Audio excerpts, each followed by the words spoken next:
Welcome back once again to Stories Across Borders.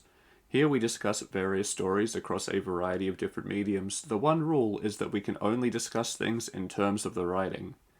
Anything like acting, animation, game mechanics, art, all of that is off limits unless it pertains directly to how the story is being told. My name is Daniel Radford, author, man stuck in a photograph, and also your host. And today I am joined once more by John Kernan as we continue our warm and fuzzy theme of friendship. I have the special ability to talk to people trapped in photographs. You learn more about us with every episode. For those of you who did not pick up on our very not cryptic hints, this episode we are going to be embarking upon a discussion of Life is Strange, a narrative focused adventure game released back in 2015. While the game is primarily about protagonist Max's attempts to find the best possible outcomes through her newfound time travel powers, it revolves heavily around friendships or the lack thereof. In particular, Max's friendship with secondary character Chloe is at the center of much of the game, which is Yeah. where things get interesting because Chloe is a terrible friend. And overall, most of the time, a terrible person. Part of Pretty, the pretty, interesting thing pretty about much. the before the storm story of Life is Strange is like you get the chance to learn, and it's not like she's amazing in that, but that's what gives you a chance to learn.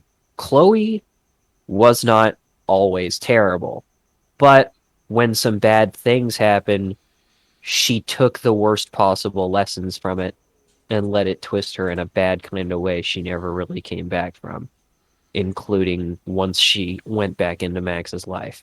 Yes, so today we'll be sort of spending much of our time examining why Chloe and Max's dynamic is so unhealthy, what that means for them as characters, and where the writing of Life is Strange succeeded and failed in regards to that relationship. Because it is definitely an interesting thing to explore, and part of that does come down to the aforementioned reasons. Now, I haven't actually played the Before the Storm prequel expansion, but the base game does allude to enough of this on its own through flashbacks and the like. Yeah, I mean, all it really is a gap filler with some extra details because the important thing is we already know most of the big things that it's about, and that's, the person who became Chloe's best friend after Max moved away and how she went missing, which is a big factor of the town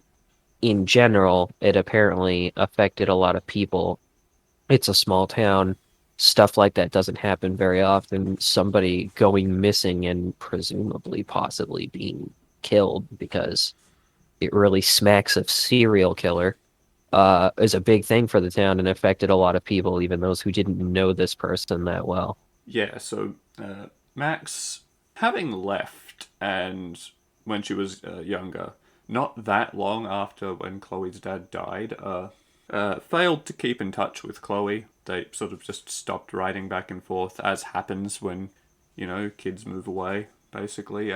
Moves Life back moves to. fast, and it's not the kind of thing kids are great at. A lot of adults aren't great at it either, but I don't No, know. but kids are It's especially that bad much at it. worse. It's that much worse when you're a kid.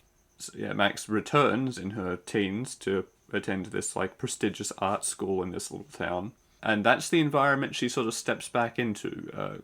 Chloe's replacement best friend has gone missing. Everyone is very concerned about this to one or more extents, and it's into this mess that she reconnects with Chloe.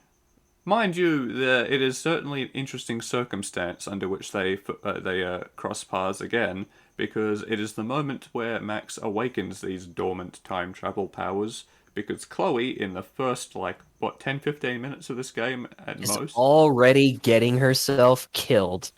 yeah, is confronting a stressed out, drugged out, kind of a dick to be honest, Sure. with too many pressures on him, who turns around, pulls a gun, and shoots her. And Yeah, which, you know, not saying you should just let people who are in bad situations and doing bad stuff walk all over you and get away with you want, but or with whatever they want, but common sense dictates that if somebody is obviously already stressed out, probably wasn't balanced before the drugs, and is high out of their mind on who knows what, it's not a good idea to directly confront and press that person, especially not literally into a corner, because she had him cornered in a Yeah. bathroom. It's just it's not smart. I'm not saying she deserved to get shot, but that's the kind of thing to do that gets you shot. Yes, a consistent trend of Chloe's character is that she tends to be quite aggressive and Yeah, emotional, and this is frequently to her detriment. And in this and case, the detriment of those around her. definitely. And in this case, she was just, I suppose, lucky that Max happened to be magic because Max saw this because she was hiding in her own corner and Freaked out and managed to. stressed, trauma. Anybody who's a big fan of Daniel's probably looked into Worm at least a little bit by now, and Sam awakens to her power and reflexively uses it for the first time. Max, not Sam, but yes. Listen, Sam and Max. They both have I've the same never number of played it. syllables, I mean. I've never played it, but Sam and Max is a thing. Names are mixed up. Hello, my name is Dyslexia. Nice to meet you. But yeah, she awakens to her time travel powers and uses that to sort of get Chloe out of that situation before she can get shot, and that triggers them meeting again and starting to rekindle this friendship of theirs. Yeah. Anybody who goes into Life is Strange will notice this weird, partially tonal but more overall narrative. Well, actually, it's a mutual. It's a tonal and narrative dissonance because the narrative and the tone aren't always at odds with themselves, but they're consistently at odds with each other. In that, technically, Life is Strange is not about the friendship between Max and Chloe. But despite that, their friendship is not only a consistent factor, but something that's shoved into your face either as a motivation or a goal in times where you might be surprised it's coming up because you're like, isn't more important stuff going on right now more central to the story, only for the game to be like, but Chloe. Yeah, I mean, there's nothing wrong about making a friendship central to a story that isn't inherently about that No. friendship. No, but sometimes it feels like the story is telling you there's more important things going on, and then the gameplay is telling you there's not.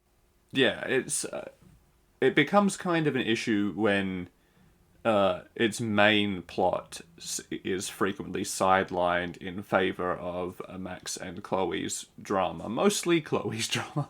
Yeah, that narrative dissonance, I think, is the biggest thing that leads to so many people complaining about Chloe's friendship. Because the fact that Chloe's a bad friend is not a flaw of the story in and of itself. But the flaw is that you are like left with no choice but to be like, oh, but Max is gonna go so far for her best friend who consistently treats her badly and messes everything up and hasn't even been a factor of her life very much for years now. Yeah, I mean, again, you can build a story around a toxic relationship, and that's fine. But the problem here is that the game never really does much to address the fact that the relationship between them is toxic and Yeah. incredibly bad for probably both of them, but certainly for Max.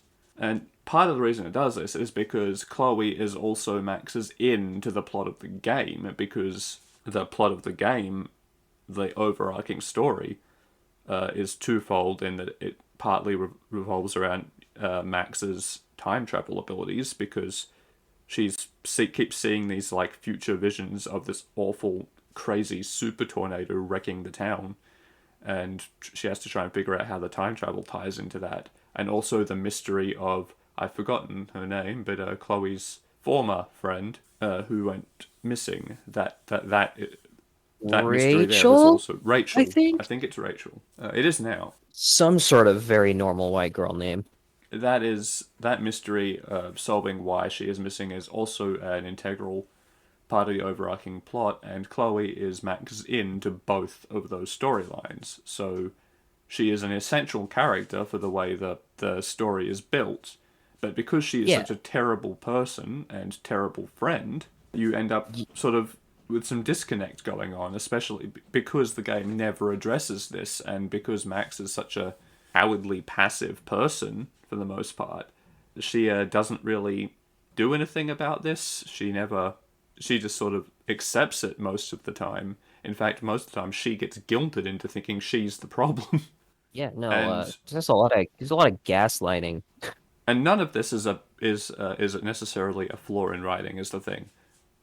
That's a No, perfectly good way to portray a dynamic between two characters. The problem is that the story never addresses this dynamic. It just acts as though this is a no. normal friendship and that we That's should be that's the rooting weird for part them. is that the story encourages you to be like, oh, but you have to support Chloe. Every time you have a chance to be with or against Chloe on something, the game acts like you need to think really hard about whether to be on her side or not. Because, like, do you want to be a bad friend?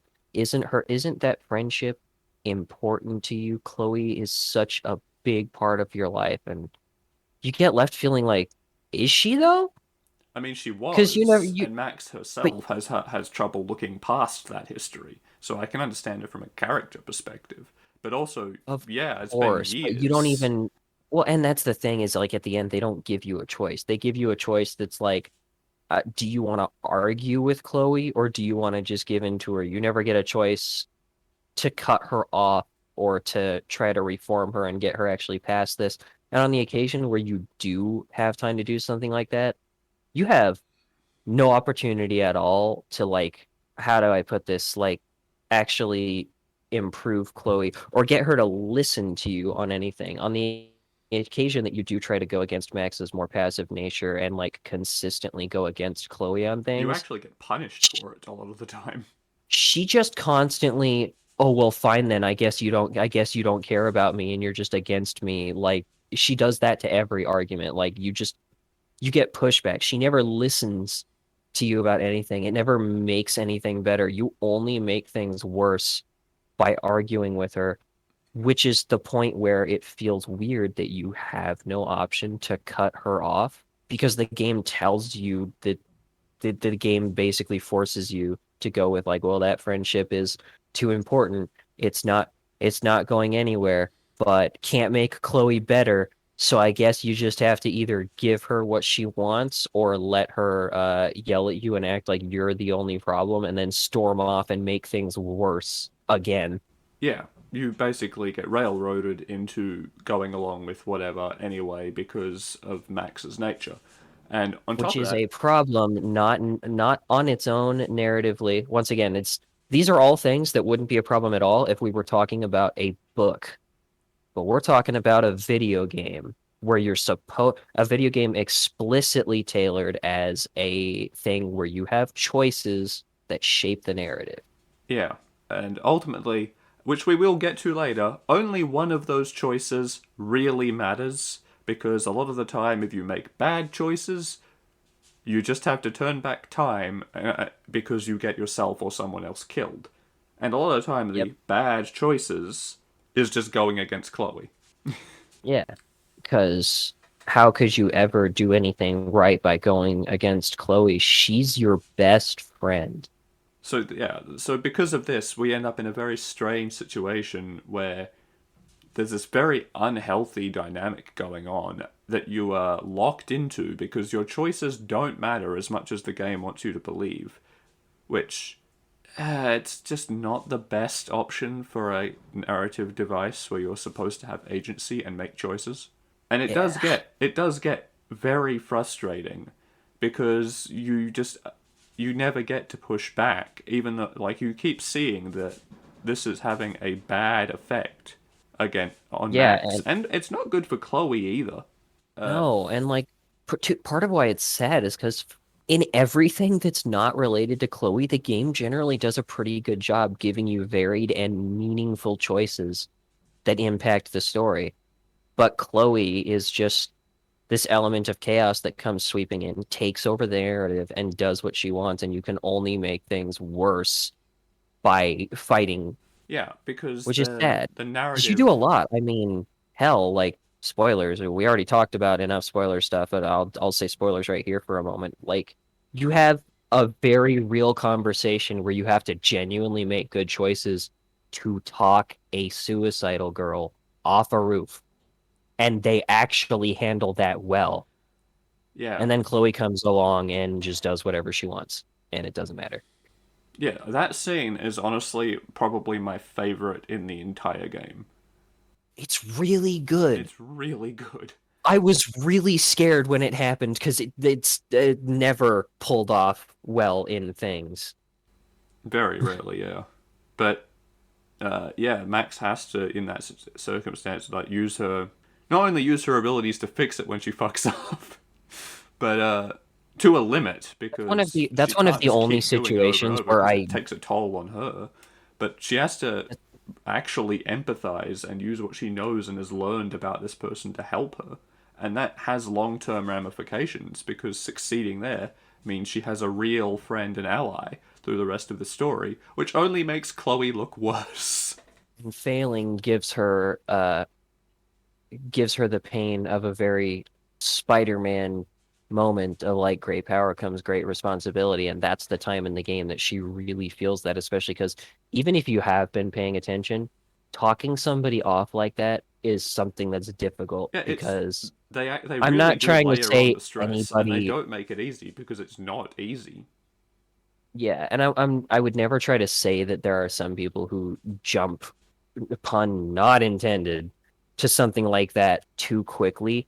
But this is a person she's not just here because of an imbalance in her brain chemicals or overreacting to a couple bad things that happen. She has been in a really bad place for a really bad time. She's thought about this a lot, and talking her off that roof is not easy because she's gotten pushed to a very heavily layered and thought through breaking point that you have to thoroughly convince her away from with just the right things, to the point where like even if you were somebody who had known her all your life, this would be an incredibly difficult conversation to have, which is where you really feel the weight and responsibility of Max's power, because it's hard for words alone to be enough in a situation like this. And stopping somebody from killing themselves is not the kind of thing that can be a trial and error thing. And even with Max's power, every instinct in you as a person, if you know anything about being in that place or depression, is screaming at you not to treat it like a trial and error thing, even though you technically have the ability to, which really, really makes her feel responsible for this person's life, both with what she says and with her power, which is why it's such a good plot point. Yeah, and this character, this is how their friendship basically begins, right? Is the thing. Yeah. And Yeah, Max they, barely knows her before yeah, this. it's because Max continuously checks in on her that they can develop a genuinely beautiful friendship. Because this character as well, she doesn't just this doesn't just go away. She has to spend the rest of the story getting over this and coming to terms with it and recovering. So Yeah, you may not find her on the roof anymore. That doesn't mean everything's all better because you stopped her. yeah, for most of the game after that, I'm pretty sure she's in a psych ward. And Max builds up a friendship with her through that and through this experience, and helps her get through it, and it's really genuinely sweet and meaningful. And that just contrasts even more to the horrible toxic relationship she has with Chloe, because it doesn't matter to the narrative, for one thing. This really sweet, lovely thing. In the long run, it's nice, but well, I suppose to say doesn't matter to the narrative wouldn't isn't fair because it is still quite important to the story. But by the same token, you could remove that storyline and the game could still exist. But you cannot remove It's Chloe. not a main bullet point of the story. The story doesn't like treat it like something that you have to have there. Yeah, It's what we're getting at is, to us it's essential reading. To apparently the main plot, it isn't. exactly. And the thing is as well, like Chloe is such a bad friend and person that knowing about this girl, she still gets angry with Max when Max decides to spend 2 minutes to call her and check up on her at one point, because that's 2 minutes Yeah. that the attention She's isn't on her. that possessive. Yeah, she is extremely unhealthily possessive. And again, this wouldn't be a bad thing for the story if the story ever addressed it. But it doesn't. It just continues to treat it as normal and treat it as Chloe being this really important person in Max's life, even though she is a terrible, terrible part of it, a terrible influence on it, because she is essential to the narrative of the story. That And it's without weird that thinking it of does that. without thinking of how the character interplay should happen, they decided that the entire story would hinge upon Chloe.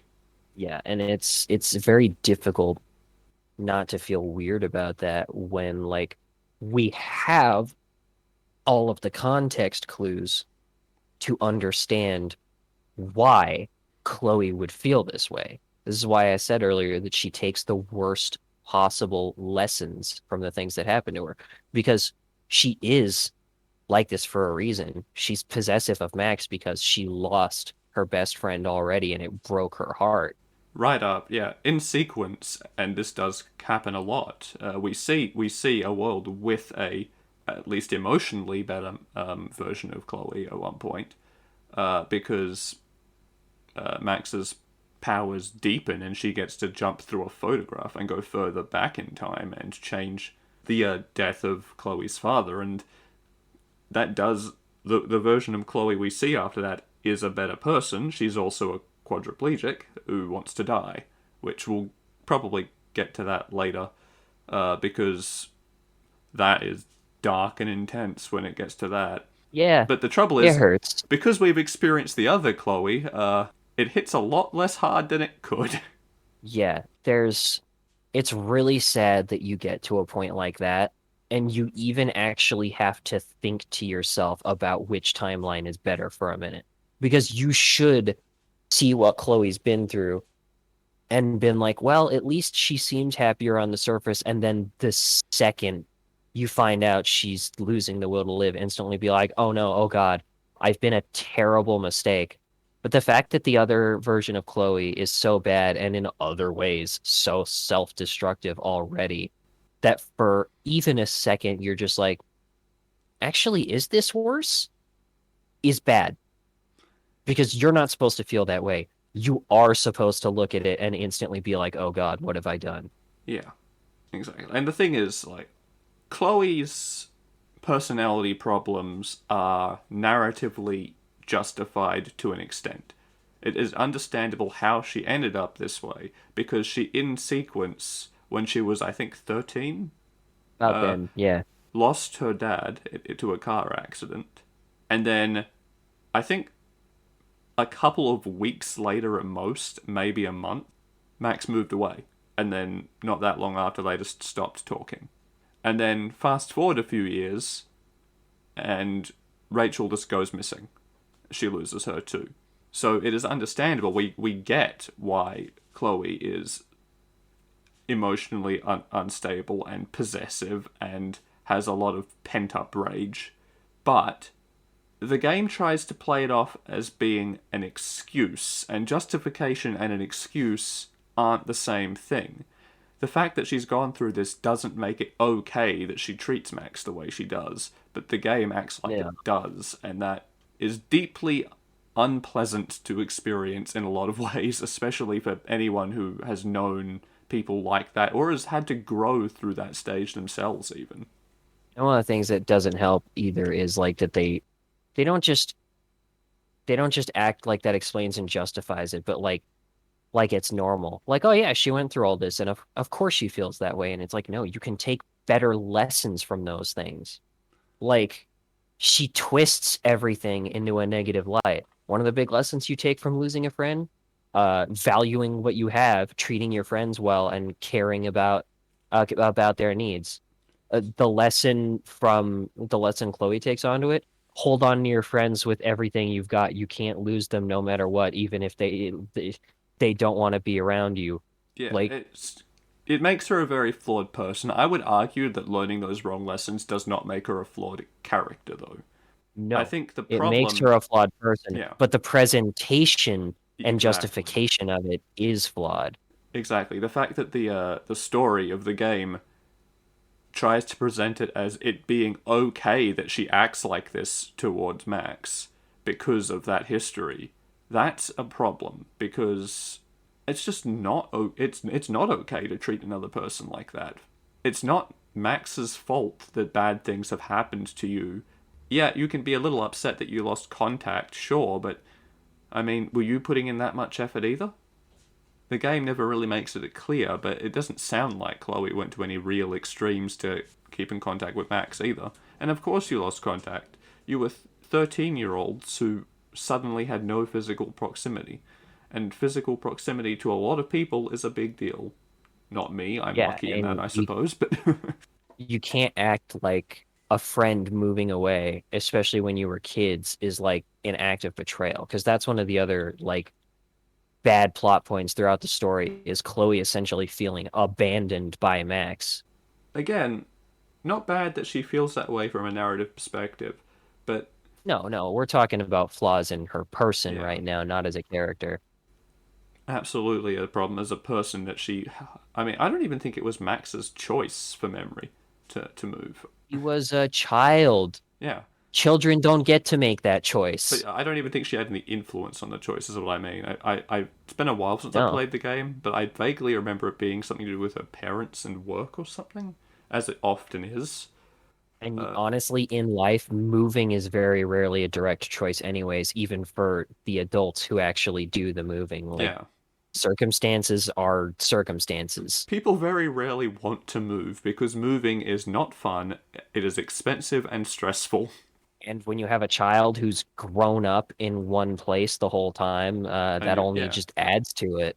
and and we know that Max wasn't happy with the move because we get to like read her book and hear her like her diary and hear her thoughts and things like that, and she didn't like where she was. She wasn't particularly happy. I don't think she was like super miserable either, but it wasn't like she had it made there because if she did, she wouldn't have wanted that desperately to return.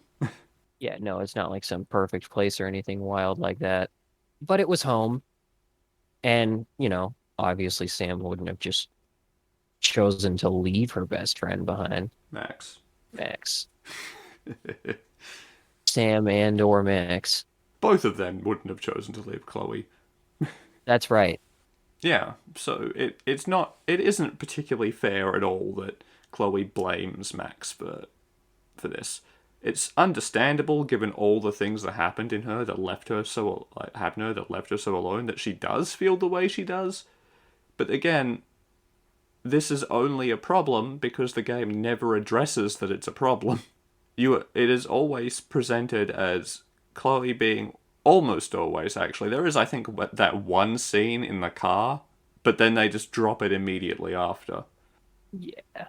So It could even be when the given game does context. address that this is a problem, it basically backtracks so quickly that it doesn't really matter. And I think maybe there's 2 points in the game where Chloe actually admits that yeah, she's been pretty shit to Max. The problem is that after the first time, she then continues being shit to Max. And again, that's never addressed. No. It's it really could be handled a lot better. They backed that, which we will touch on later, I promise. But they backed themselves into that corner of not being able to properly. Well, they could have really addressed it still, even to be honest. But they made it harder for themselves by making Chloe so integral to the plot because Max can't push her permanently away, and the audience knows it. And the thing is, Yeah. as well, like we've touched upon this already, because the other girl whose name I've forgotten who tried to kill herself, that friendship is lovely, Yeah. and we see that relationship build up. We see Max's relationship with her friend slash love interest Warren, which is also like really genuinely nice and healthy, and these people care Who? about each other a lot. hell, if you select the right, like if you take the right choices, she can even kind of like reach at least a place of peace with someone who has actively victimized her up to that point. I don't know who this Warren guy you're talking about is, but he sure sounds like a simp the game would never want to acknowledge. He I think you made him up. he is only ever relevant when the story needs him to be relevant. That is true.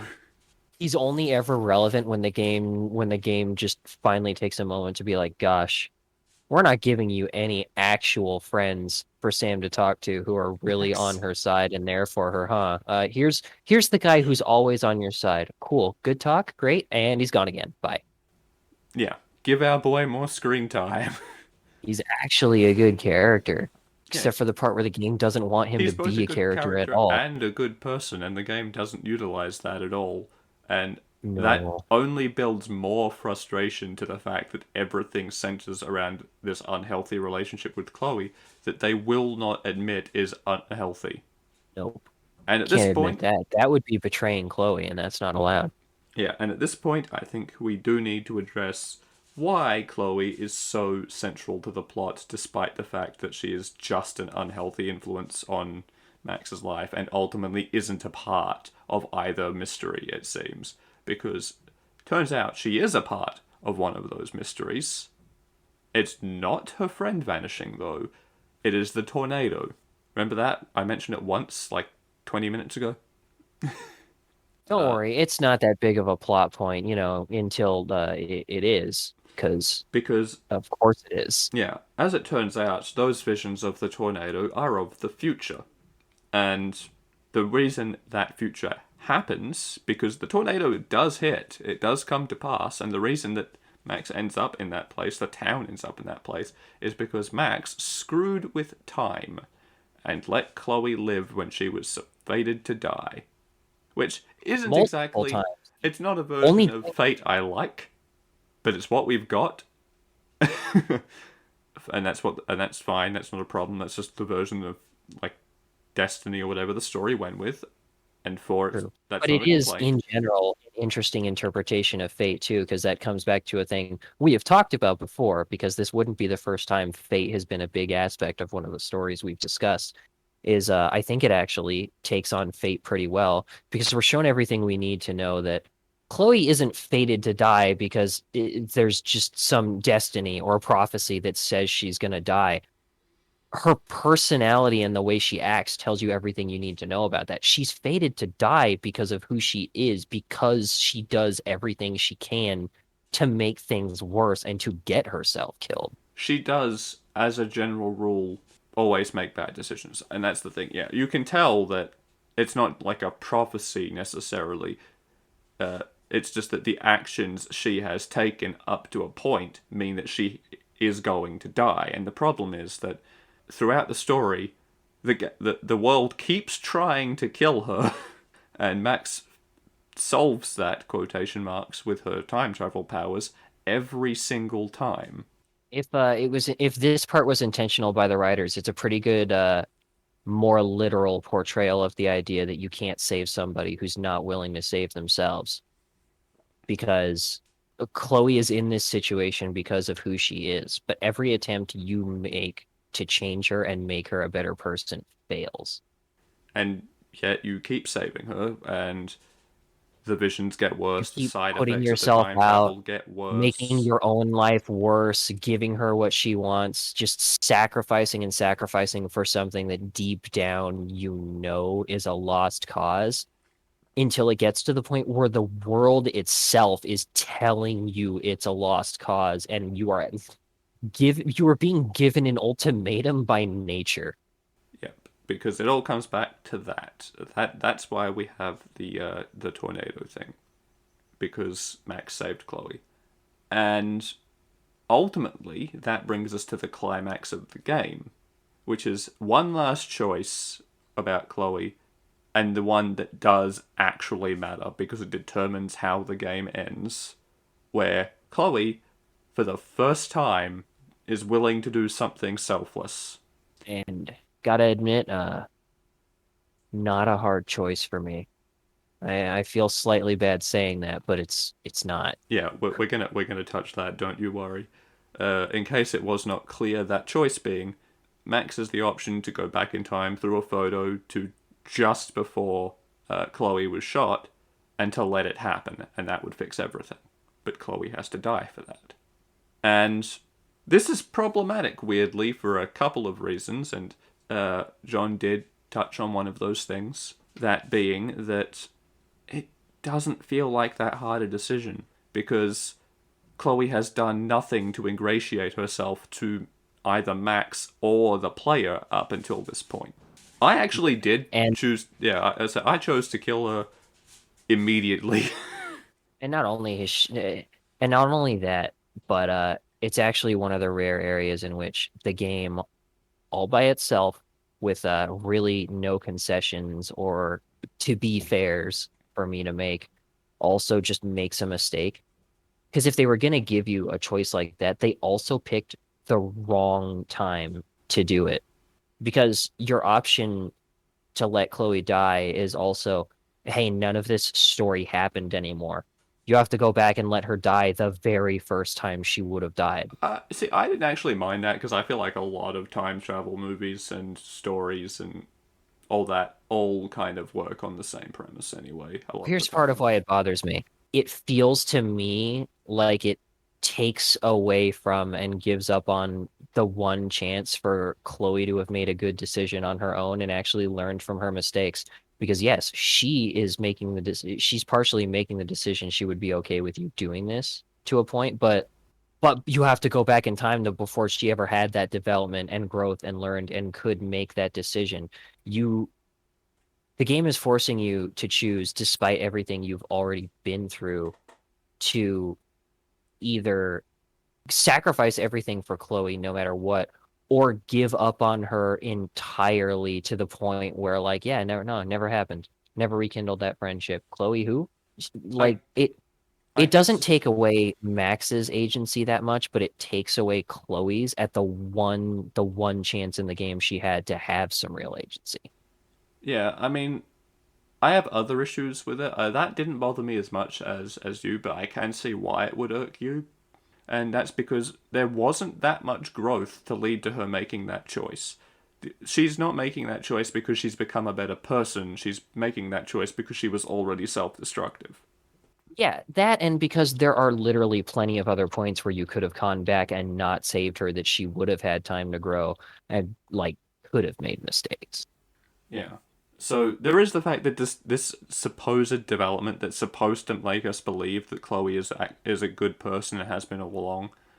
It doesn't mesh with any of the previous events in the story, and I have a really hard time believing that she would make the selfless decision, even though she is so self-destructive, to be honest. Yeah. And like the game tries really hard to make this moment difficult for you to choose and impactful in those last little while because you do go through like a montage, like a weird time travel montage, dimensional fuckery thing that shows you all these moments with Chloe, and it's like, yeah, but most of these were bad moments, or immediately preceded or followed by bad moments. Yeah. Like this isn't making me feel the things you think it is. No, and to be honest, I also this is a smaller thing, but I think this game had a very missed opportunity for a great new game plus aspect. What if there was a way you could help Chloe become a better person and change herself, but it was almost impossible to achieve without foreknowledge of the story and having spent enough time around her and going through all this stuff to know what to do and what to say to her. I think that would have been neat. Would have been interesting. I feel like it does kind of go against a lot of the base premise of the game in a lot of ways, but it would have definitely been interesting to explore as additional content for sure. But as we've alluded to many times up to this, and now that we have that sort of out in the open, one of the biggest reason that this choice is a problem isn't because of the choice. It's because the story of the game needs this to happen. The story cannot function the way it has been constructed without Chloe being a consistent presence that you can't push back against. Chloe has to be present to make that choice at the end. That's why that's why when she doesn't change, it doesn't matter. There's never any negative repercussions for her toxic behavior. They never really address that toxic behavior She never because had to change, even as the game is telling you it's destiny, she has to die. She also couldn't die because how else would you ever get to this point? The main narrative plot point of this story that really didn't start out giving you any reason to believe that the main central plot of the point had to be their friendship when you're doing something like, I don't know, investigating a missing person and the idea that there is probably or there could easily still potentially be a serial killer lurking in this town you grew up in. which does factor into the story for the record. Uh, No. Yeah, it does. it But you would does think not it as would much as you be think it does, but yeah, not nearly as much as you would think it does, or I would argue it should. yeah, that's the ultimate flaw with Chloe is that Max can't push her away because she has to be there at the end to die. Or not die, because you can choose to say, fuck the town, and just run off with Chloe.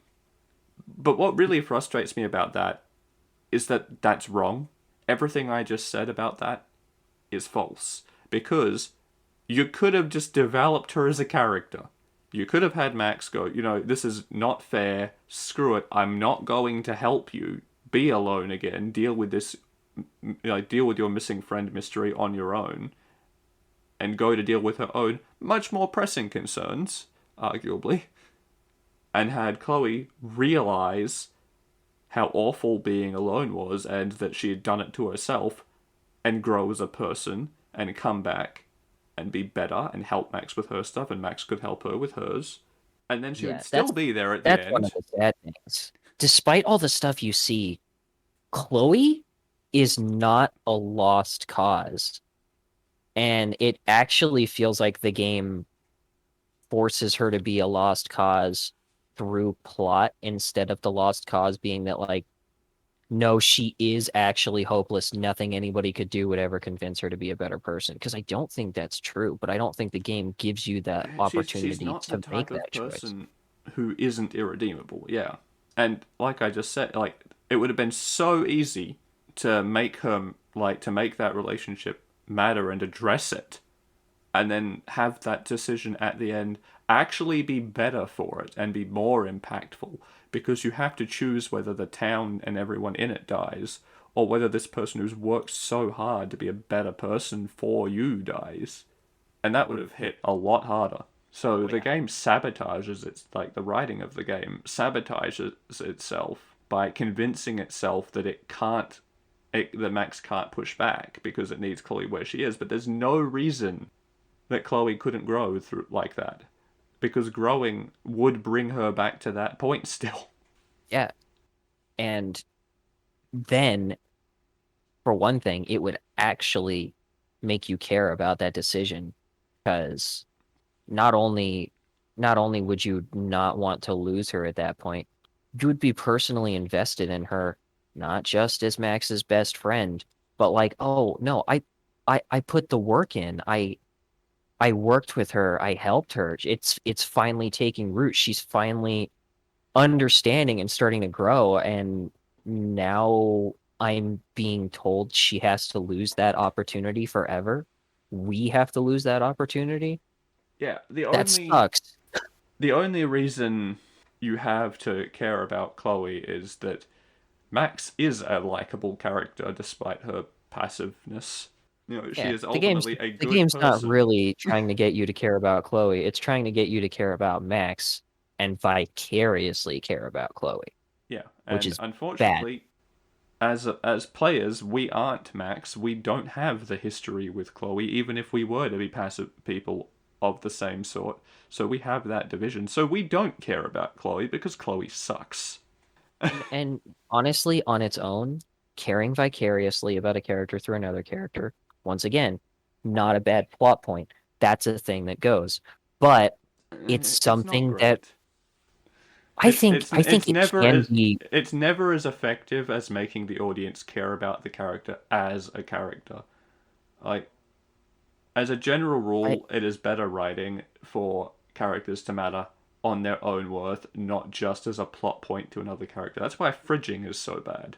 Fridging being when you introduce a character and then kill them just to upset another character, and then their death has no actual meaning to the story. It's just to make that other character sad. I can think of times though where like I did feel it and it was done well, but the thing is, the only place where that can work is even in a video game is a fully directed story. And even then, the character to a point still has to be likable on their own. Otherwise, you're too busy questioning your character's judgment in caring about this person to share in their investment Yeah, because it just starts to seem like a stupid decision. Like it can be done well, but it never is going to work well in a game where one of the big points is supposed to be you, the player, making decisions and shaping the narrative. If you are the one making decisions, then the author needs to make you be the one who cares.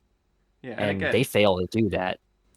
again, that isn't to say that you cannot write a story centered on an unhealthy relationship. The problem No. is that you have to, in universe, as well as from the perspective of the reader or the player or whatever, acknowledge that this is an unhealthy dynamic and explore it. Yeah. And just again, and just doing that, just making that simple choice and being brave enough to make that choice would have tightened up the narrative of this game so much Yeah. and And made it that's so much more all it compelling. would take, really. Especially because there are, again, all these other really interesting examples of friendships that the game does really well. Like he doesn't get enough screen time, but the like gradually Warren's a friendship good guy. like the friendship to romance thing that Max has going with Warren is quite well written. It feels very natural. It's explored well. Her friendship with I can't remember her name, and I really wish I could because she was such a good character. Max's friendship with the girl who tried to kill herself is brilliantly written. It is exactly how that friendship would play out. You care about the characters. You care about how they fit into the story. Even the friendship that is inherently a little weird and creepy and then turns into full blown betrayal. It's not that weird and creepy, I guess, but it has some undertones. Even that friendship between Max and her photography teacher, who, Huh? spoilers, Huh? is the reason Rachel's dead, Huh? is so much better written because he seems like a genuinely supportive figure. So the tragedy of that, when he turns out to be crazy and drugs and threatens to kill Max, basically, hits and it matters. Yeah, because before that they had conversations that obviously not for everybody. There's a certain amount of subjectivity we're talking about here, so nobody who hated his guts right away get mad at us. But like they have conversations that flow well enough to make the player enjoy talking to him and not just be like, "Oh, cool, this guy and Max get a well. Max likes him, so I like him." Yeah, he stands on his own, and because he stands on his own as a character, it's a much more of a like punch when he does turn out to be the killer. And I mean, you can probably figure it out in advance because he seemingly has a very minor role in the story for a long time, and yet they give him way too much screen time for him to not be important. Is true. So if you're paying attention, you can put together at least that he's probably going to be more significant than he appears. And if you really think about it, that does pretty much just leave the killer left. But that's irrelevant to the point that it still hits, despite the fact you can figure it out earlier than it comes up, because it is a friendship that is well written. Yeah. And Max has a good reason to be invested in it because we didn't mention that when we said he's the photography teacher, but photography is Max's passion. It's what she does, Yeah, the which is photography as a part of metaphor of the everything plays a big part into this game. yeah, a part of the reason it's there is because also like, that's her passion. So that's as we like to call it, a word we both say very often, theming. You can just imagine the like sparkles whenever we say that, audience. We don't have visual effects. Yeah. Uh, but yeah, exactly. And again, all of these things the game does so well only make it sadder that it hurts itself so badly by just this one flaw of not addressing the toxicity with Chloe. Yeah, It's maybe the real reason Chloe is so violent is because she's not actually a human. She's a sentient sawn-off shotgun. Since her main purpose seems to be kneecapping the story. oof. But yeah, it's just so true, and it goes to show you that no matter how good your plot is, the way you handle your characters is almost always going to be more important. Yep. No, no story, no matter how bad, can ruin good enough characters. Bad enough characters can ruin just about any story. Yeah, that's the truth of it. And that's not to say that I didn't like Life is Strange. No. I I liked it. I liked it a lot more than a lot of other people we know who viscerally hate it because of Chloe. But even then, it is far from my favorite story I've ever experienced, and a lot of that does come down to the fact that all they had to do was one thing to make it so much better than it was. Take a lesson from Fallout New Vegas and let go. It's one of those pieces of media, right, where I I do it I don't go as far as not being comfortable recommending it to people because it's not that bad. It's still a pretty good story overall, but every time I recommend it to someone, it has to come with an asterisk Be because like, it's like by it's the good, way, but fair warning, Chloe sucks. Chloe Like, oh, you mean sucks. she's a bad person? Yes, Yes, but but that's that's not the not what problem. I mean by by she sucks. She sucks, and that's treated as fine. She sucks as a person, as a friend, and as a plot point. So yes, feel free to go play Life of Strange. It's not that expensive, I don't think, and it goes on sale fairly often on Steam. I think it Yeah, isn't a and if you bad like game. Don't take the this stuff as an we've said here, indictment. like it could also be a valuable lesson in storytelling. Yeah, exactly. It isn't a bad Not game, all useful examples have to be good writing. but it definitely has some flaws that can take away from your enjoyment. But there's still plenty in there that is worth looking at, and it is definitely worth deconstructing if you're looking at it from the perspective of a storyteller yourself, regardless of what your medium is. For sure. On that note, we can probably wrap things up there. As always, you can find me on Twitter, sometimes saying things even, at Daniel Writes 7. Or if you are He's been listening known to to say this, things. Watch out. oh no, I've or heard it. if you are listening to this on Spotify or Google Podcast or something, you can also find not only the podcast itself, but more of my writing and links to my other stuff like videos and books and stuff on my website, radfordwrites.com. You will also see plenty more of John here, as he is a frequent collaborator who lends his wonderful voice to many of my projects. I like reading out loud. Sentences like that are why I'm the writer and you're the reader. I am also a writer. It's true, he is also a writer. Yay! Alright, see you next time.